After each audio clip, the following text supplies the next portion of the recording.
Let's talk about the Eldar, the most tragic race in the Warhammer 40K universe. Once the masters of the galaxy, their civilization was so advanced that they basically had cheat codes for life. They had the best tech, the most powerful psychers, and enough military strength to flatten entire star systems. But now, they're basically the galaxy's designated punching bag, constantly losing, barely hanging on, and getting sidelined in the lore at every turn. And the worst part? Games Workshop seems completely fine with it. That's right, Games Workshop drugged the Eldar and stole their kidneys. Oh, they took my freaking kidney. Figuratively, of course. But honestly, it feels like they might have done it literally, considering how badly they've treated the Eldar in the lore. Today, we're diving into exactly why the Eldar are in such a bad spot, how Games Workshop has mistreated them over the years, and most importantly, how I would fix them. Because let's face it, the Eldar deserve better.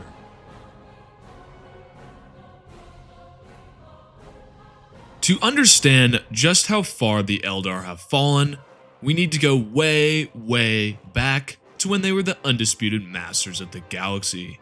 Millions of years before humanity even figured out how to stop setting itself on fire, the Eldar were out here bending the laws of physics, building ships that could cross the galaxy in a blink of an eye, and constructing cities that floated through the webway, which is a labyrinth dimension outside of normal space-time. While early humans were still banging rocks together and playing Yu-Gi-Oh!, the Eldar were basically running a galaxy-wide interstellar utopia. The Eldar's dominance came from their deep connection to the warp. Every Eldar is psychically gifted to a degree that would make most human psychers cry blood just from standing next to them. They could manipulate psychic energy to achieve incredible feats, communicating telepathically across star systems, reshaping matter with their minds, and using psychic energy to power weapons and starships. Their technology was biomechanical, built from a substance called wraithbone, a psychic material that could be shaped and grown like a living organism. But wait, I forgot Games Workshop changed their mind about that and decided it was actually a compost of different materials. Another reason to go to Games Workshop headquarters and beat their knees in with butter socks. But back to the Eldar, their ships and cities were made of this wraithbone, making them both terrifyingly powerful and aesthetically gorgeous. The Imperium can barely keep its starships from rusting, while the Eldar were cruising around the galaxy in sentient space yachts. At their height, the Eldar were not just dominant, they were untouchable. No race could match their military, technology, or their psychic prowess. The Necrons had already gone to sleep, the Orcs were scattered and disorganized, and the Old Ones were long gone. The galaxy was theirs, and they knew it. The problem is, when you're on top for too long, you start to get bored. See, the Eldar didn't just get comfortable at the top, they got bored. Really bored. With no external threats and nothing left to conquer, they turned inward and started looking for new ways to entertain themselves. And when you've already mastered science, art, and interstellar travel, what's left? Drugs. A whole lot of drugs. Think Roman Empire at its peak, but filled with orgy fests and heinous amounts of ketamine. It was pure psychic debauchery. The Eldar, being hyper-intelligent and psychically sensitive, are also highly susceptible to sensation. Simple pleasures stop being enough, so they push the boundaries of experience, turning to darker and more twisted pursuits. Enter the pleasure cults. Eldar factions devoted to excess in every possible form. They didn't just indulge in pleasure, they tested the limits of their being, psychically feeding their sensations into the warp. And this is where things went catastrophically wrong. The psychic feedback from the Eldar across the galaxy became so intense that it started to warp reality itself. The combined psychic energy of the Eldar's indulgence and depravity created a storm of corruption in the warp. One so powerful that it eventually resulted in a new chaos god, Slaanesh, the Dark Prince of Excess. When Slaanesh was born, the psychic shockwave was so powerful that it ripped the heart out of the Eldar Empire. The core of their civilization was obliterated in an apocalyptic explosion that created the Eye of Terror, a massive warp rift that still stands as the breeding ground for chaos. Billions and trillions of Eldar were instantly annihilated, their souls devoured by Slaanesh before they could even scream. Their gods weren't spared either. Azurian, Vol, Lilith, and even the old blind Morag Heg were all eaten by the newly awakened god. Cain, the god of war, fought Slaanesh directly, but got shattered into 1,000 pieces.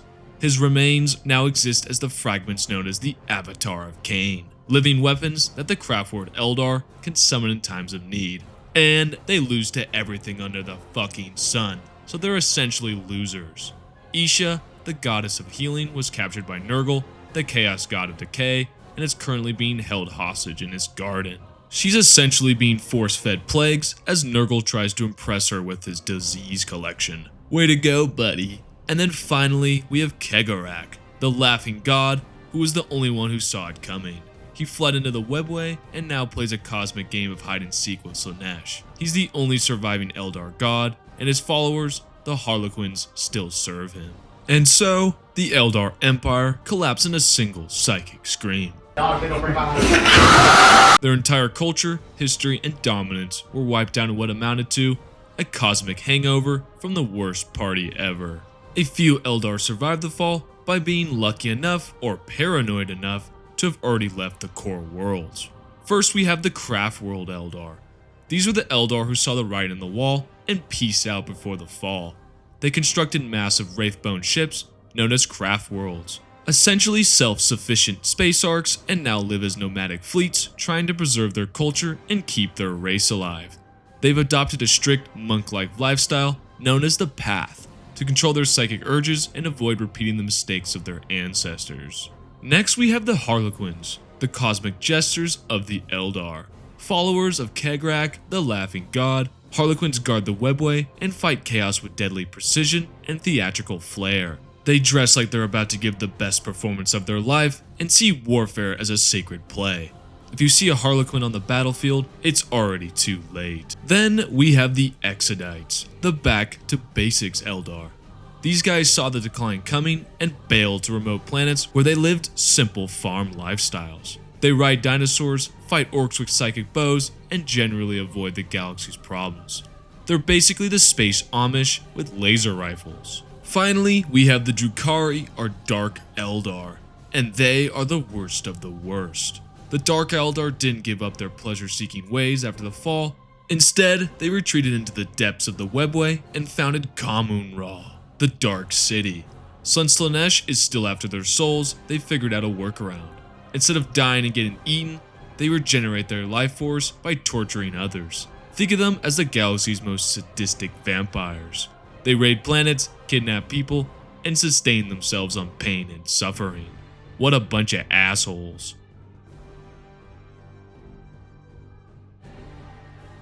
So fast forward to the 41st millennium, and things are looking real grim for the Eldar. Once the dominant power in the galaxy, the Eldar are now a dying race, scattered and fractured across the stars. Their population is dangerously low, and every death brings them one step closer to extinction. Most of the surviving Eldar reside on craft worlds, which cling desperately to the remnants of their culture and traditions, trying to outlast the inevitable tide of destruction. But a constant existential dread hangs over all of them. If an Eldar dies, their soul is at risk of being consumed by Slaanesh.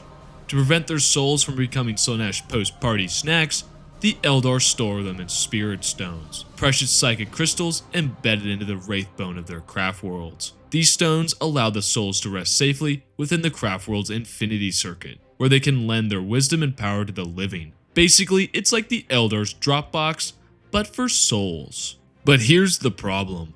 The Eldar are running out of time and options. They're a dying race, and the galaxy is not giving them a break. Desperation has driven them to seek out forbidden paths to salvation. The most significant of these is the prophecy of Yanid, the Eldar god of the dead. According to ancient belief, when enough Eldar souls are gathered in the infinity circuits of the craft worlds, Yanid will awaken and rise to challenge Slaanesh, finally breaking the curse of She Who Thirsts. This hope seemed distant and uncertain until the emergence of Ivrain, the emissary of Yanid. Ivrain's rise marked the formation of the Ynnari, a radical faction of Eldar who believe that death and the eventual awakening of Yanid is the only path to salvation. Ivrain can channel the power of Yanid directly, wielding death itself as a weapon. Through her influence, she began to unite the fractured Eldar factions, Craftworlders, Dark Eldar, even Harlequins under the banner of Ynnari. Imagine trying to organize a family reunion where half the relatives hate each other, the other half want to kill each other, and everyone's high on space cocaine. That's basically Ivrain's job. But the awakening of Ynid requires more than just gathered souls. It requires the reforging of the Crone Swords, ancient and powerful weapons tied directly to the Eldar's mystic past. The Crone Swords are the weapons of Moranthian, the legendary Crone goddess, and are said to hold the power to unleash Ynid's full strength. There are 5 Crone Swords in total, each lost to time and space, scattered across the galaxy in the aftermath of the Fall. So far, Ivrain has recovered 3 of the Crone Swords, including the most significant one, Kavir, the Sword of Sorrows. I want to take a side note right here. Who the hell comes up with these names? I am struggling reading this script I wrote for myself. What the hell, Games Workshop? You guys need to make some more normal names. I'm losing my mind over here. But anyways, with each recovered sword, Ivrain's connection to Ynid grows stronger and the prophecy edges closer to fulfillment. But here's the thing, fellas. The final Crone Sword is currently locked in the Palace of Slaanesh. Yeah, you heard that right. The last piece of the puzzle is in the personal lair of a literal chaos god who hates the Eldar more than anything. That's like trying to finish a scavenger hunt where the last clue is stapled to the forehead of an angry lion. Yeah, good luck with that one. Slaanesh's palace is basically an unbreachable nightmare fortress of twisted pleasure and pain. Not only is it in the warp, but even if someone did make it in, they'd be lucky to stay sane for more than 5 minutes before becoming a fleshy decoration on Slaanesh's wall. So the Eldar are stuck in a classic Warhammer 40K situation, just one impossible task away from saving the race. Meanwhile, Slaanesh is sitting on the final Crone Sword like, come get it out of my ass. The other Eldar factions aren't exactly helping either. The Craftworld Eldar are torn between supporting Ivrain and maintaining their traditional ways, fearful that embracing Ynid will lead them down a further path of destruction. The Dark Eldar remain suspicious of the Ynnari, unwilling to give up their ketamine and the dark power it brings. The Exodites, ever isolated, continue to reject both the decadence of the past and the radicalism of the Ynnari. Only the Harlequins, the servants of the Laughing God, seem to fully support Ivrain's mission, seeing the rise of Ynid as a necessary step in the grand cosmic narrative of the Eldar race. Meanwhile, the rest of the galaxy is on fire. The Imperium is in turmoil following the opening of the Great Rift, a massive warp storm that has split the galaxy in two. The forces of chaos are resurgent, and the Tyranids continue to devour everything in their path. The Necrons stir from their tomb worlds, and the Orcs wage endless wars. The Eldar are caught in the middle of this galactic chaos, their survival hanging by a thread. The fate of the Eldar now hinges on the success of the Ynnari's mission. If Ivrain can recover the remaining Crone Swords and fully awaken Ynid, the Eldar might finally have the strength to challenge Slaanesh and reclaim their place in the galaxy. But failure means oblivion and a final death from which even the Infinity Circus can't protect them. And considering the last, the Crone Swords is currently sitting in the middle of Slaanesh's Hell Palace, guarded by an army of demons and nightmare fuel, failure is looking a lot more likely than success. So yeah, the Eldar are stuck in a cosmic catch-22. They're literally one sword away from salvation, but that sword is being gatekept by a sadistic chaos god with the power of 1,000 suns and the personality of a drunk nightclub owner. If that's not peak Warhammer 40K, I don't know what is, guys. So let's start by talking about the issues plaguing the current Eldar. First off, they constantly take L's. Let's be real. The Eldar are the punching bags of the 40K universe. Despite being established as ancient, hyper-advanced psychic species with master over reality itself, they lose constantly. Every major campaign ends with the Eldar taking a massive defeat, suffering huge casualties, or just outright being humiliated. The Shard of Cain storyline is the most glaring example of this. The Avatar of Cain is supposed to be the physical manifestation of the Elder God's God of War, a being so powerful that it should rival the greatest warriors of any other faction. But what happens? The Avatar gets bodied almost every single time it appears. In fact, it's become a running joke in the community that if the Avatar of Cain shows up, you might as well start digging its grave. The dude has a worse win rate than Lucius the Eternal. And it's not just the Avatar. Eldritch Uthran, one of the powerful psychers in the galaxy, has been treated like a glorified plot device for years. He constantly is shown as manipulating events behind the scenes, but when it comes time for him to actually win something, he fails just as often as he succeeds. And when he does succeed, it's often a lesser of two evils kind of way. Want even more examples? Let's talk about Uriel, a legendary Eldar prince wielding the deadly spear of Twilight. Uriel has been cursed with this weapon and constantly fights to protect his people, but does he get a win? Of course not, guys. His storyline is defined by tragic sacrifice and futility. Even when he does something incredible, like saving a craft world from a hive fleet, it's immediately undercut by the fact that the Eldar are still doomed in the grand scheme of things. Then there's a Sermon, the first Phoenix Lord, the father of the Aspect Warriors. This guy should be an absolute menace on the battlefield, but guess what? He's barely been relevant in the lore for years. Every time a Phoenix Lord shows up, they're immediately getting killed off, barely holding their ground, or just not affecting the broader narrative at all. It's like Games Workshop decided that being the original master of warfare wasn't enough to make you competent in a fight. Even when the Eldar win, it comes at such a high cost that it barely feels like a victory, making their victories feel hollow because Games Workshop seems allergic to letting them have a meaningful, lasting success. Now, let's talk about their lack of character development. And oh boy oh my, the Eldar have remained narratively stagnant for decades. Other factions have gotten major overhauls and development arcs. Gilliman's return, the rise of the Primaris Marines, the Necron's resurgence, but the Eldar? Nothing. They're still just sitting in their dying craft worlds, wringing their hands and occasionally showing up to get beaten down in yet another Imperial campaign. Where's the growth? Where are the new characters? The Imperium gets new named characters all the time. New captains, new custodies, new inquisitors. The Eldar are stuck with the same roster of characters they've had for decades, most of whom are barely utilized. The Phoenix Lords haven't gotten any real development. Eldridge is still doing the same vague manipulating routine. And speaking of the Ynnari, what happened to that arc? Ynid is supposed to be the Eldar's last hope, a god of death with the power to destroy Slaanesh and liberate the Eldar from their psychic curse. But instead of exploring this radical new direction, GW sidelined them. Yffrain and the Vizarch have barely done anything since their introduction. And since the last Crone Sword is in Slaanesh's palace, the whole Ynid storyline is pretty much dead. You'd think that the literal fate of their souls would warrant a follow-up, but no. Games Workshop apparently decided to treat it like a cancelled Netflix series. And then we have the problem with the Wraithbone. Oh, you thought I forgot about Wraithbone? No, this one's personal. Wraithbone used to be one of the most fascinating aspects of Eldar culture. It was a psycho-reactive material the Eldar could shape with their minds. They sang Wraithbone into existence, creating elegant structures and weapons that were as much art as they were instruments of war. But then, Games Workshop retconned it. Now, Wraithbone is treated like a depleting resource that the Eldar can't easily replace. Why? Who the fuck knows?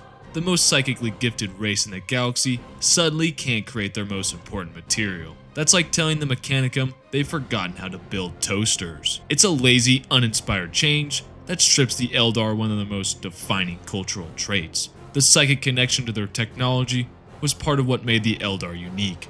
Reducing Wraithbone to just another manufactured material makes the Eldar feel more like a generic sci-fi faction instead of an ancient psychically attuned species. The Eldar have been stripped of nearly every aspect of their identity through the years of power creep and overlapping faction themes. In the early days of Rogue Trader and 2nd edition, the Eldar were one of the most defining factions of 40K. They filled the classical role of the ancient hyper-advanced race, mysterious, aloof, and technologically superior to everyone else. They were the most powerful psychers, the most technologically advanced species, and the masters of specialized warfare. But as the setting expanded, the Eldar lost almost all of those traits. The Necron stripped them of their title as the most technologically advanced species, the Grey Knights stole their title as the most powerful psychers. Now, every Space Marine psycher has more impressive psychic feats than Eldred, the single greatest Farseer to ever live. And it's not just psychic supremacy. They're not even the best at specialist warfare anymore. The Primaris Marines have specialist squads, that are faster, tougher, and more versatile than the Aspect Warriors. Gravtech used to be a signature Eldar trait, but now Space Marines, Custodes, Mechanicus, Necrons, and even the fucking Tower are using it. The Eldar have been reduced from a faction of unique, deadly specialists to just another bunch of space elves with pretty guns. And if you think that's bad, let's talk about their terrible treatment from Black Library. Craftworld Eldar novels are practically non-existent, comparable to the flood of Space Marine stories. And the few Eldar books that do exist, well, they're fucking trash. Shadows of Heaven by Gav Thorpe, and we all know how I feel about Gav Thorpe, is the perfect example of how poorly Black Library treats the Eldar. The story follows an Eldar Guardian during a Black Legion ambush. The Eldar, the race that can see the future, somehow fail to predict a basic flanking maneuver. The Guardian squad open fire in panic, exposing their position. Their distortion cannons, weaponry that can tear holes in reality, mind you, barely scratch the Black Legion's armor. The Guardian spends the remainder of the story panicking and getting humiliated before ultimately failing to accomplish anything. And it's not just one bad book. Eldar characters are constantly shown as incompetent, outclassed, and irrelevant. Meanwhile, Space Marines are out here soloing greater demons and tearing through Tyranid hordes like action heroes. The Eldar, they show up to die and remind the audience how cool the Imperium is. The final issue I have is the lack of new models and attention from Games Workshop. And the real reason for this is that they don't sell as well as Space Marines. It's no secret that Games Workshop's business model revolves around pumping out new Space Marine kits every few months. The Eldar, meanwhile, go years without new models. The plastic Aspect Warriors are ancient. The Craftworld range is laughably outdated compared to modern releases. Even the new Ynnari models came and went without much fanfare. If Games Workshop wants the Eldar to thrive, they need to treat them like a core faction, not just a side piece of the Imperium vs. Chaos storyline.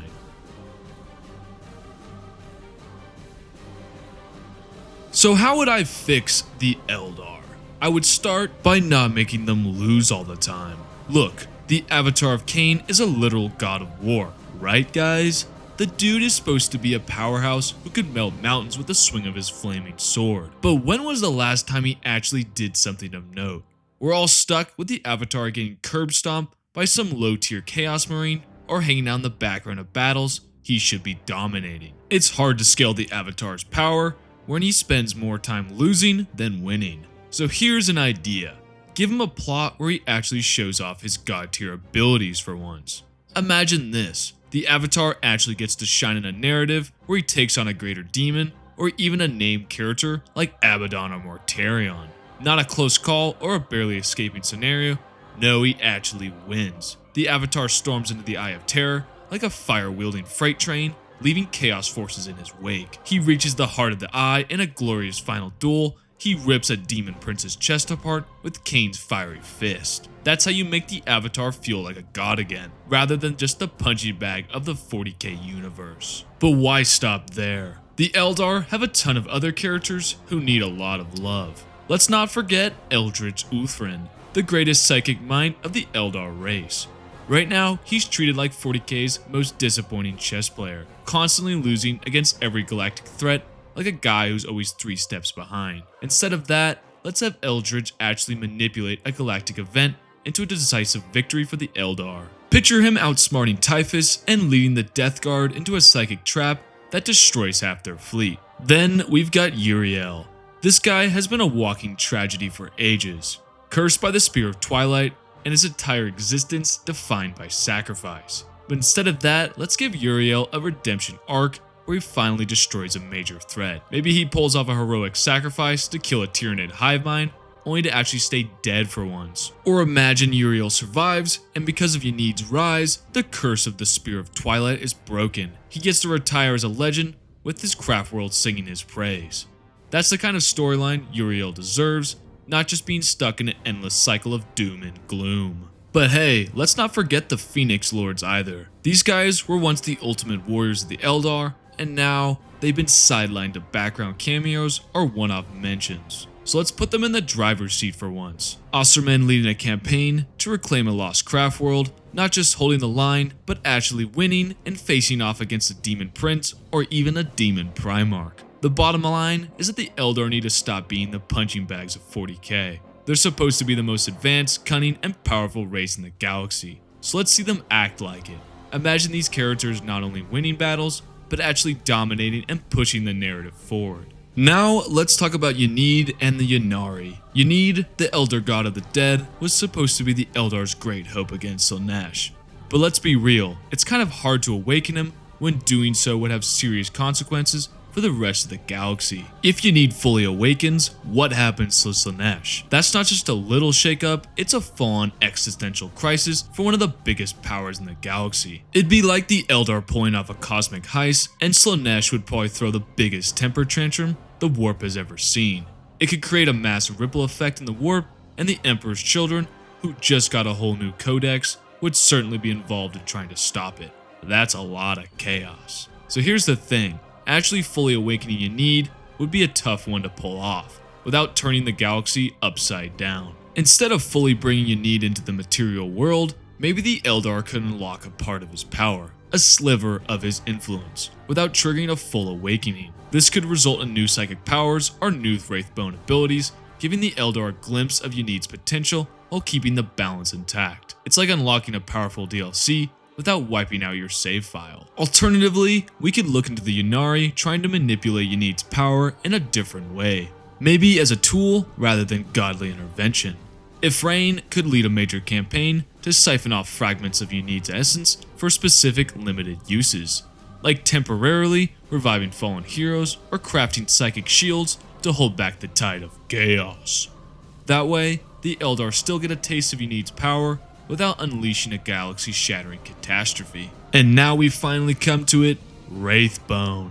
The stuff that's supposed to be a mystical, psychic crystal that's sung into existence, but got fucked over by Games Workshop. Wraithbone at its core is supposed to be tied to the Eldar's mastery over the immaterial and their psychic prowess.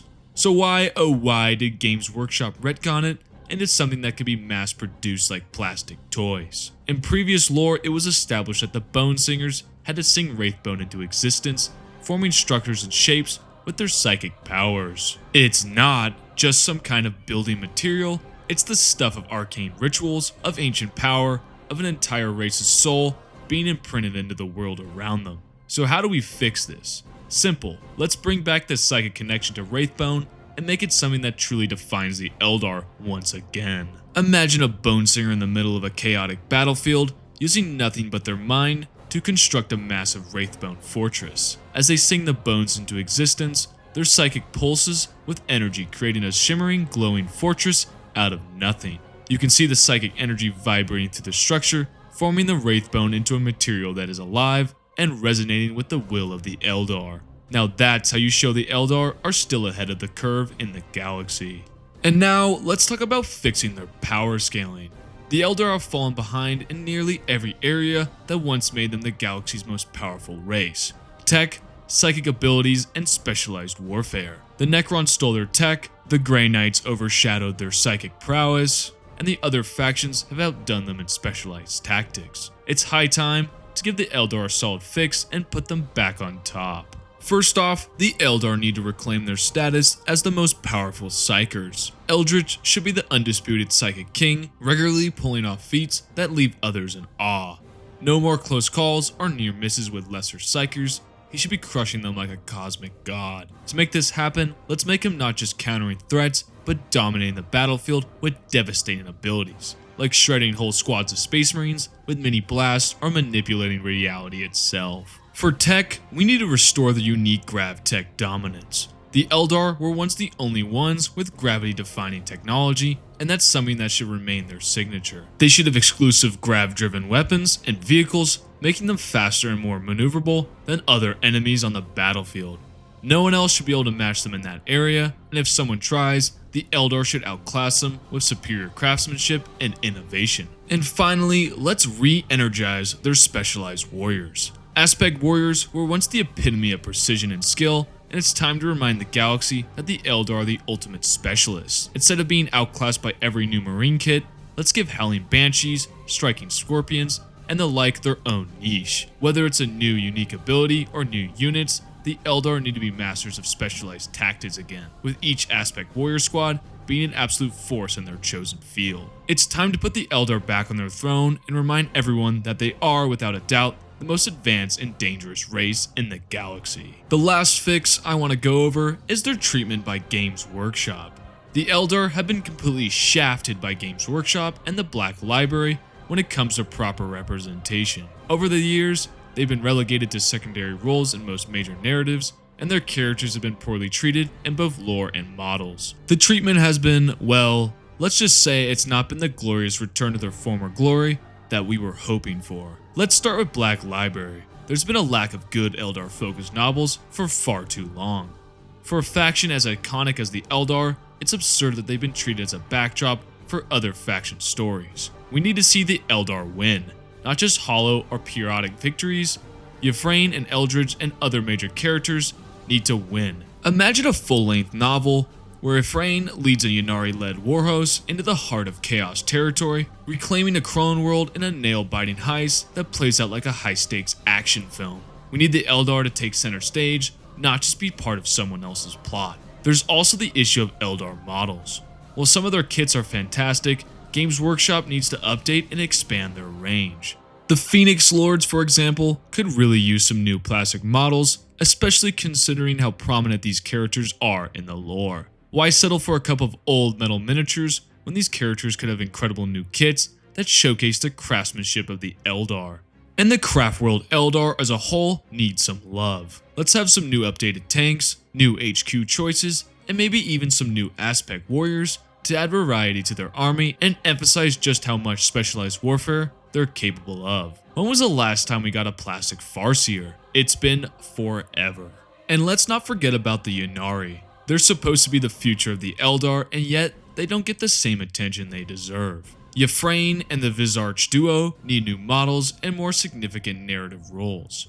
Treating the Eldar properly means giving them the narrative and model updates that reflect their legendary status. Right now, they're in the background fighting battles that no one gives a shit about, and it's time to step up their game and remind the galaxy why the Eldar were the most advanced and dangerous race once. We need to see them not just survive, but thrive with models and lore that reflect the sheer mystic and might of the Eldar. And that's it. That's how I'd fix the Eldar and give them the respect they deserve. Games Workshop has left them in the dust for far too long, and honestly, it's about time they stop being the galaxy's punching bags. The Eldar are supposed to be one of the most ancient, powerful, and cunning races in the Warhammer universe, so why not let them act like it? Giving them real wins, deeper character arcs, and a stronger faction identity wouldn't just make them more compelling, it would elevate the entire 40K narrative. But hey, that's just my take. What do you guys think? Did I miss any big issues with the Eldar, or do you have your own ideas for how to fix them? Let me know in the comments, and if you liked the video, make sure to leave a like and subscribe to The Falling Cow. Thanks for watching, guys, and remember, when the Avatar of Khaine finally gets a win, you heard it here first. Stay milk, guys. I'll see you in the next video.